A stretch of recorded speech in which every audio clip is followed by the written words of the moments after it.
தொடர்ச்சியான செய்திகள் நான் வருகிற நாட்களில் உங்களோடு கூட மறுபடியும் ஒரு 30 நாள் செய்தியாக எடுப்போம். அதுக்கு முன்பாக இதை தான் பரிசுத்த ஆவியானவர் உணர்த்துகிறார் மறுபடியுமாய். யோனா 3ஆம் அதிகாரம் நேற்று வாசித்து இல்லையா, 6வது வசனம். இப்போது இந்த 6வது வசனம் 4 காரியம் சொன்னேன். ஒன்று, இந்த செய்தியை நினிவே ராஜா எட்டின போது அவன் சிங்காசனத்தை விட்டு என்ன பண்ணிட்டான்? எழுந்தான். 2வது என்ன சொன்னாங்க? எழுந்து போட்டு என்ன செய்யறான்? தன் உடுத்திருந்த உடுப்பை அவன் என்ன செய்தான்? கழட்டி தூர எறிந்தான். 3வது ரெட்டுடித்து கொண்டான், அதாவது சாக்கு பை என்று சொல்லப்படுகிறது. 4வது சாம்பலில உட்கார்ந்தான். இப்போ 7வது வசனத்தை வாசிக்கிறோம். என்ன சொல்றாரு பாருங்க. மேலோ ராஜா தானோ தன்னுடைய பிரதானிகளும் நிர்ணயம் பண்ணியிருந்த கட்டளையாக நினிவே எங்கும் மனுஷரும் மிருகங்களும் மாடுகளும் ஆடுகளும் ஒன்றும் ருசிப்பாதார் இருக்கவோ மேயாமலும் தண்ணீர் குடியாமல் இருக்கவும் கட்டளை இருக்கார். இந்த ருசி அப்படின்றது நாம சில நேரத்தில் ஒரு காரியத்தை சொல்லுவோம் இல்லையா, ஒன்றும் இல்லைங்க அப்படி சும்மா அப்படி நாக்கில் வச்சு பார்த்தங்க அப்படின்னு. இந்த ராஜாவுக்கு எவ்வளோ பயம் வந்திருந்தா அவன் அழகான ஒரு காரியத்தை செய்கிறான். அதாவது அவன் நிர்ணயம் பண்ணிக்கிறான், இப்படிதான் இருக்கணும், நாம பிழைப்போமே பிழைக்க மாட்டோமோ ஆண்டவருக்கு தெரியும். உனக்கு எனக்கு எதுவுமே தெரியாது, ஏன்னா அவருக்கு தான் தெரியும். அவன் புறஜாதியான ஒரு மனுஷனா இருந்தாலும் அவனுக்குள்ள ஒரு நிர்ணயம் என்ன பண்றான்? நம்ம தேசம் பாவத்துல நிறைஞ்சு போச்சு, நம்ம குடும்பம் பாவத்துல நிறைஞ்சு போச்சு, நம்முடைய அரண்மனை பாவத்துல நிறைஞ்சு போச்சு, நம்முடைய அதாவது திருச்சபைகள் சொல்லப்படுகிற தெய்வீக ஸ்தலங்கள் எல்லாம் பாவத்துல நிறைஞ்சு போச்சு. அந்த பயம் அவனுக்கு வந்து விட்டது. கட்டளை வெளிப்படுகிறது. யோனா என்ற ஒரு மனுஷன் வருகிறாரு, அவர் மூலமாய் கட்டளை வெளிப்பட்ட உடனே அங்கே 6வது வசனத்தில் சொல்லப்பட்ட எல்லா காரியத்தையும் செய்து 7வது வசனத்து வரும்போது அவன் அருமையான ஒரு வார்த்தை அவன் பேசினா. என்ன? தானும் தன் பிரதானிகளும் நிர்ணயம். நீங்க இந்த 40 நாள் ஒரு நிர்ணயம் பண்ணணும். ஒரு தீர்மானம். நிர்ணயம்னா ஒரு கட்டளை, ஒரு எழுதுகோல் அல்லது ஒரு பட்டியல். நிர்ணயம் அப்படின்னா ஒரு பட்டியல் அல்லது ஒரு தீர்மானம்.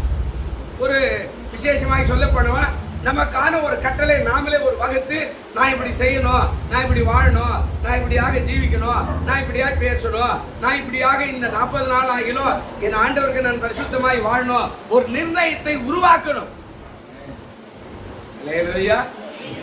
எதுவுமே இல்லாத ஏதோ அப்படியெல்லாம் இல்லை. முறை எல்லாவற்றுக்கும் ஒரு முறை வச்சுக்கிறார் ஆண்டவர். நிறைய பேர் ஆசீர்வாதத்தை இழந்து போனதுக்கு காரணமே அந்த முறையற்ற வாழ்க்கை, அந்த தகுதி இல்லாத ஒரு காரியத்தை எல்லாம் செய்து ஒரு தாறுமாறான ஒரு வாழ்க்கையை சொல்றாங்கல்ல, அது போல எப்படி இருக்கலாம் எப்படி போகலாம் அப்படின்ற மாதிரி அந்த முறை இல்லாத ஒரு வாழ்க்கை. இத ராஜா நிர்ணயம் பண்ணிட்டான். இன்னும் இப்போ இப்படிதான் இருக்கணும். இப்ப அந்த நிர்ணயத்துக்கு கீழே வரும்போது அவன் சொல்றான், என்ன சொல்றான்? கட்டளையாக நினிவே எங்கும் 3 பேரை சொல்றான். நினிவே எங்கும் மனுஷரும் மிருகங்கள். இப்ப மிருகங்களை அவன் சொல்லும் போது ஒரு வார்த்தையை சொல்றான். என்ன மிருகம் கேட்டு சொல்றாரு? மிருகங்கள் அப்படின்னா மாடுகளும் ஆடுகளும். இது மனுஷரோடு கூட இடைப்பட்ட மிருகம். நல்ல கவனிகள். அது மனுஷரோடு கூட இருக்கிற ஒரு மிருகம், மனுஷருக்கு உதவியா இருக்கிற மிருகம், மனுஷருக்காக வாழ்கிற மிருகம், மனுஷர் அந்த மிருகத்தை நம்பி அந்த வாழ்கிற ஒரு மிருகம். அதே ஒவ்வொரு மிருகம் அந்த காலத்துல கழுது மேல போவாங்க, அப்படி இல்லைன்னா மாட்டு மேல ஏறி போவாங்க. அக்கறைக்கு போனோம்னா கழுதை கட்டாயம் ஏற்றின்னு போவோம், கொஞ்சம் வசதி உள்ளவன். இப்படியெல்லாம் அந்த மிருகம் தான் கால்நடையான இருந்தா கூட அவர்களுக்கு சவாரி போறதுக்கான காரியத்தை செய்யுது. இவன் சொல்றான் மனுஷன் மிருகன், அந்த 2 மிருகங்களை சொல்றான்.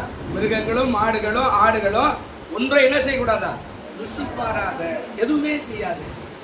ஏன்னா நம்ம ரொம்ப பாவம் செஞ்சுட்டு எங்கோ இருக்கிற ஒரு தேவன் ஒரு மனுஷனை அனுப்பி கட்டளை கொடுக்கிறாரு அப்படின்னா நமக்கு பயம் வரத்த இல்லையா? அப்போ எதுவுமே வேண்டாம், நம்ம எல்லாமே துறப்போம், எல்லாத்தையும் துறக்கணும். நம்ம அந்த மாதிரி எல்லாம் துறக்கிறதுக்கான காலகட்டமெல்லாம் இப்பெல்லாம் இல்லை. நான் கூட நினைச்சேன் இந்த வருஷம் கண்டிப்பா நாம பெந்தோகோஸ்ல நம்ம ஏஜி சபையில ரட்சிக்கப்பட்டாலும் பெந்தோகோஸ் ஆச்சாரமெல்லாம் ஒன்றும் அதாவது சிஎஸ்சி ஆர்சி ஆச்சாரம் எல்லாம் கிடையாது, எப்போ எதுவும் சாப்பிடலான்ற மாதிரி. நான் கூட ஒரு ஒன்று வாரம் சொல்கிறேன், இவங்ககிட்ட தான் சொன்னேன், இவன் தான் அடிக்கடிக்கு வந்து கேட்டுக்கிறான். நீங்கள் தானே சொன்னீங்க கைஸ் எல்லாம் சாப்பிடக்கூடாது, முட்டை சாப்பிட்டீங்கல்ல அப்படின்னு கேட்பாங்க. இவங்ககிட்ட சொல்லு, இந்த வருஷம் ஒரு 40 நாள் கட்டாய் மீன் கறி முட்டை எதுவுமே சாப்பிடாம வெறும் மரக்கறியே சாப்பிட்டு நம்ம கண்டிப்பாக ஆண்டவருக்காக வாழணும் அப்படின்னு சொல்லியிருந்தேன். பாருங்க, நேற்றும் மறந்து சாப்பிட்டு இன்னைக்கு ஒரு மீட்டிங் போனேன், அழகா ஒரு முட்டை வச்சாங்க, 2 பீஸ் வச்சாங்க. நானும் கவனிக்கல, எல்லாத்தையும் உள்ள விட்டு வரும்போது நம்ம சாம்பல் புந்தங்காயம்பல் இருக்கிறோமே எனக்கு அது நல்ல கவனி. இப்போ நம்ம எல்லாருக்குமே அந்த ருசி வச்சிட ஒன்று அந்த வாசனை சரி உள்ள விட்டுருவோம். அதுக்கப்புறம் யோசிக்கிறோம் பாருங்க. இப்போ இங்க என்ன சொல்றாரு அவரு, அதாவது என்ன, இனிவே எங்கும் மனுஷரும் மிருகம் மாடுகளும் ஆடுகளும் ஒன்றை என்ன செய்யக்கூடாதா, ருசி பாராது இருக்கணும், தொட்டுக்காத. ஏன்னா கடவுள் நம்ம மேல அவ்வளோ வைராகியமா இருக்கிறார், அழிக்கிறேன்னு சொல்லிட்டார். இதுக்கு மேல நம்ம என்ன பண்ணோம், ஒரு கட்டுமையா. சில நேரத்துல குடும்ப பாவத்துல சிக்கியிருக்கும், அந்த குடும்ப பாவத்தை எல்லாம் நிவர்த்தி செய்து கண்டிப்பா குடும்பம் போராடி தான் ஆகணும். நிறைய பேர் நினைச்சுக்கிறோம் கடவுளுக்கு கண்ணு இல்லையா, இந்த சமயம் அந்த சமயம் போ, அந்த சமயம் அந்த சமயம், சரி அந்த பார்சில அந்த பார்சிக்கிட்டு போ, இவருக்கு எதுவுமே ஆகாது. சில குடும்பங்கள்ல கட்டுகள் உடையணும்னா குடும்பம் ஜெபித்தா தான் ஆண்டவர் உடைப்பார். அல்லேலூயா. இது அப்படிதான் சொல்லுது. அவர் சொல்றாரு, அதாவது ஒன்று ருசி பாராது இருக்கவும், அடுத்த காரியம் சொல்றார் மேயாமலும் தண்ணீர் குடியாமலும் இருக்கணும் அப்படின்றார். ரெண்டுமே ரொம்ப கடுமையான ஒரு காரியம். மிருகத்துக்கும் சட்டம் போட்டா, மனுஷருக்கும் சட்டம் போட்டா. அப்ப நம்ம வாழ்க்கையில ஏன்னா ஒரு வசனம் மட்டும் வாசி, நேரம் முடிஞ்சு போச்சு. நான் ஒரு 15 நிமிஷம் மாதிரி பேசணும். அந்த செய்தி என்ன, ஒரு வருங்காலத்தில் ஒரு 15 நிமிஷம் பேசுவோம். போன வருஷம் அப்படி தான் பேசுவோம். ஒரு 5 நிமிஷத்தில் முடிக்க முடியாது எதையும். ஒரே ஒரு வசனம் பாருங்க, 1 கொரிந்தியர், அதில் ஒரு வார்த்தை இருக்குது. அதாவது 1 கொரிந்தியர் 9ஆம் அதிகாரம் என்று நான் நினைக்கிறேன். 27வது வசனமோ என்னவோ ஒரு வார்த்தை அங்க சொல்லுவார்.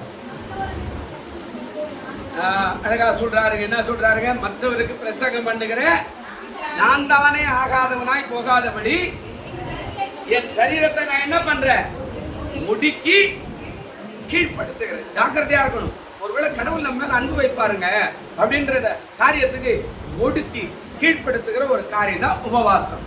அல்லேலூயா. நாமெல்லாம் போய் உட்காரணும்னாலாம் இல்லை.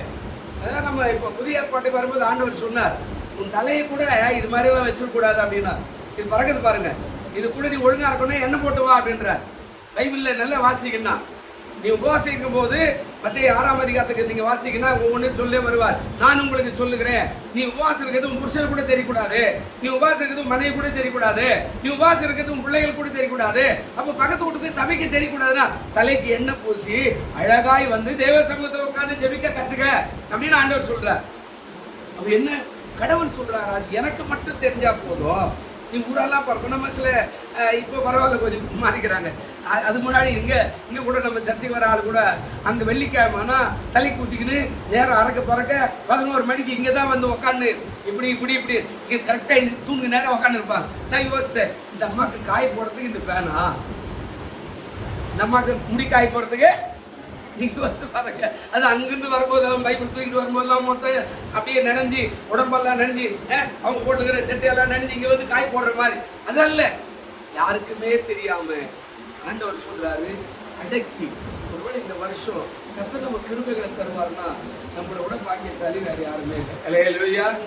எத்தனையோ பேர் பறிச்சு போயிட்டான், எத்தனையோ பேர் போயிட்டான்.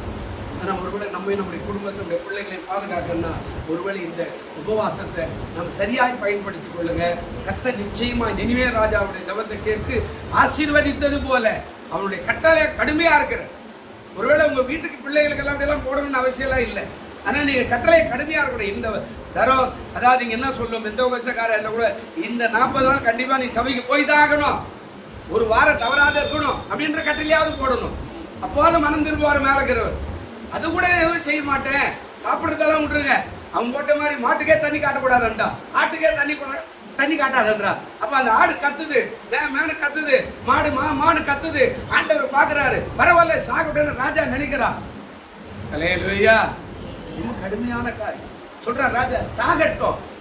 ஒருவேளை ஆண்டவர் அப்போது எங்க மேல கிருபை பாராட்டுவாரு அப்படின்ற ஆடு கத்துது, மாடு கத்துது, மனுஷர்கள் கத்துறாங்க, தேவனை நோக்கி முறையிடுகிற காரியமா இது சொல்லப்படுகிற பிரியமானவர்களே.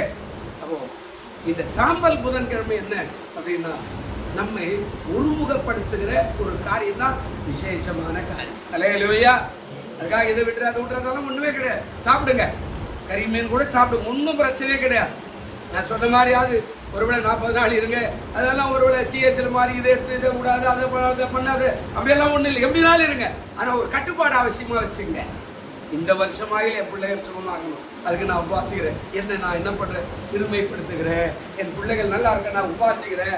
என் பிள்ளைகள் நல்லா இருக்க நான் முட்டி போட்டு இந்த ஸ்தலத்தில் அழுகிறேன். என் பிள்ளைகள் எதிர்காலத்துக்காக நான் அவனுக்காக இங்கே மன்றாடுகிற, ஆண்டவரை நோக்கி மன்றாடுகிறேன். சாப்பாடு வேண்டாம், என் பிள்ளை சுகமாகலாம். அல்லேலூயா. பிரியமானதே, அதை நாம் செய்யும் போது கர்த்தர் நம்மை ஆசீர்வதிக்க வல்லவராய் இருக்கிறார். கண்களை மூடுவோம். நல்ல பிதாவே, இந்த வார்த்தை கேட்டுக்கொண்டிருக்கிற பிள்ளைகளுக்காய் ஸ்தோத்திரம், பார்த்து கொண்டிருக்கிற பிள்ளைகளுக்காய் ஸ்தோத்திரம். இது ஒவ்வொருவருக்கும் பிரயோஜனமா இருக்கட்டும், ஆசீர்வதிக்கட்டும். இயேசுவின் நாமத்தினாலே வேண்டிக் கொள்கிறோம் நல்ல பிதாவே, ஆமென். எல்லாம்